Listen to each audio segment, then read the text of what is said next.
সেনাবাহিনীকে নিয়ে যে কোনো ধরনের মন্তব্য করা থেকে বিরত থাকা উচিত বলে আমরা মনে করি।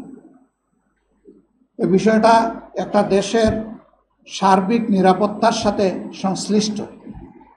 সেনাবাহিনীকে বিতর্কিত করলে একটা স্বাধীন দেশ বড় ধরনের ঝুঁকিতে পড়তে পারে। আমরা সেই সমূহ বিতর্ক থেকে আমাদের প্রিয় গর্বিত সেনাবাহিনীকে আমরা মুক্ত রাখতে চাই। আল্লাহ তাআলা এই কাজে আমাদের সকলকে সহযোগিতা করুন এবং যার যার জায়গা থেকে এই বিষয়টা উপলব্ধি করার তৌফিক আমাদের প্রধান উপদেষ্টা বলেছেন, একাধিকবার বলেছেন, জাতীয় নির্বাচন তিনি এই বছরের ডিসেম্বর থেকে আগামী বছরের জুনের মধ্যে সম্পন্ন করতে চান। আমরা বারবার বলেছি, তাই তার এই কথার উপরে আমরা আস্থা রাখতে চাই এবং আস্থা রেখে এটার জন্য আমাদের বিবেচনায় সুইটেবল টাইম কি হতে পারে আমরা সেইটাও ফ্লেক্সিবলি বলেছি।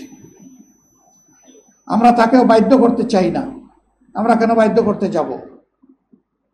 কারণ তিনি তো সকলদের দ্বারা সমর্থিত। আমরাই তো তাকে এই দায়িত্ব সবাই মিলে দিয়েছি। তিনি তো জোর করে নেননি আমাদের কাছ থেকে। তিনি তো আমাদের প্রতিপক্ষ না। তিনি এখন সরকারের অভিভাবক। এ দায়িত্ব সকল রাজনৈতিক দল এবং অংশীজন স্বেচ্ছায় আমরা তার উপর অর্পণ করেছি। আমাদের দায়িত্ব তাকে সহযোগিতা করা তার সার্বিক কাজে। আমরা আমাদের জানা মতো আমাদের পক্ষ থেকে আমরা কোনো ধরনের কোনো অসহযোগিতা করিনি, বরঞ্চ যতটুকু আমাদের যেখানে সম্ভব আমরা সেই সহযোগিতা করেছি।